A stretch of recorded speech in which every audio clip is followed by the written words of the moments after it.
Today on Dead Dodge Garage, we lovingly restore the Toolbox charger to original factory specifications.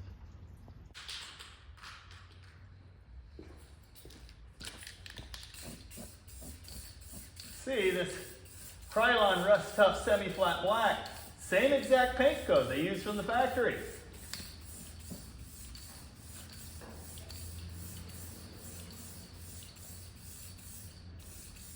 But Jamie, you may be screaming by now, you love that car. You've been looking for one for ages. Don't you want to do it right? Yeah, I'd love to. Who's going to pay for it? You?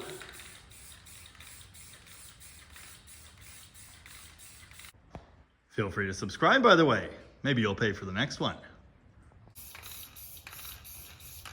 The truth is, I know quite a bit about projects like this one, and quite a bit about myself.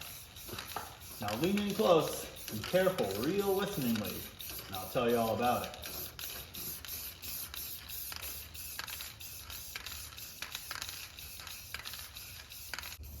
As previously mentioned, the gentleman I got this car from, we'll call him Ed, because his name is Ed. He's a very cool guy. And he tore into this car with the best of intentions to give it the treatment he thought it deserved. Unfortunately, he fell into a trap, which many other car people, myself included, have fallen into. The restoration trap. Now, I'm certainly not knocking Ed or his abilities. I've seen what he can do and what he's built. But the formula is always the same. You take a car that's together, maybe even running. Sure, it needs some work, far from perfect, but it's a whole car. And you strip it down, every nut and bolt, tear it all apart, because you want to make it like new again.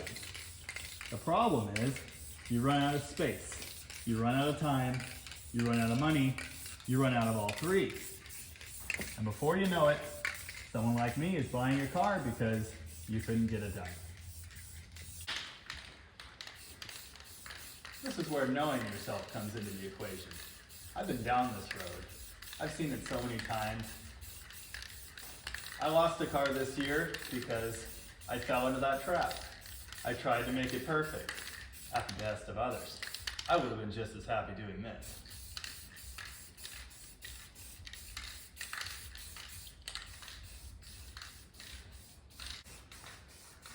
So that's where the Rattle can restoration comes in.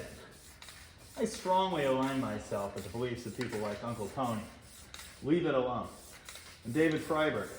Don't get it right, get it running. If it's perfection you're after, you're never gonna get it. Sure, there are people with the talent. There are people that can do every little thing. There are people that have enough money to pay someone else to make it perfect. But if you're not one of those people, like me, don't try to be. Do it the way you can do it. Within your budget, your space, and your time constraints.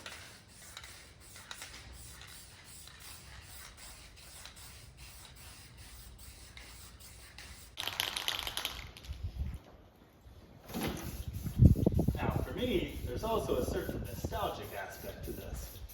Just the smell of this paint takes me back to my days right after high school, when I perfected the Rattle can restoration. This is how I used to do it, and I had lots of fun with those cars. Didn't have to worry about them getting scraped up in parking lots either.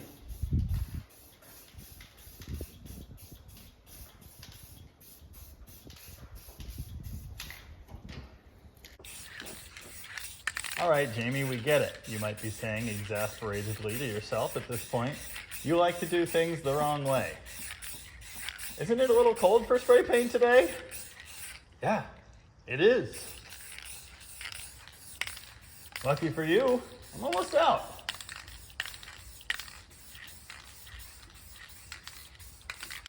Now, I'm not saying that my way of doing things is the only way of doing things, the best way of doing things, or even a very good way of doing things. But it works for me. And if people who see this machine in the Safeway parking lot are both impressed and frightened by its presence, I would have done my job correctly.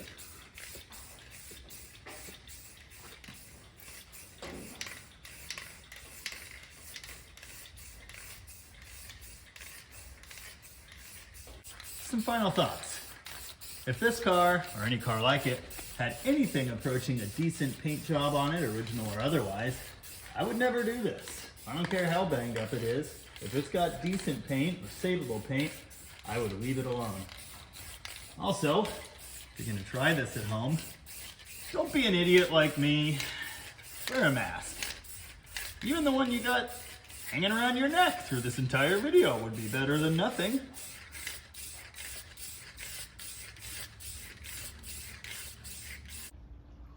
And that's all I have to say about that. Also, I'm out of paint. You think Krylon pays dividends in sprayable form?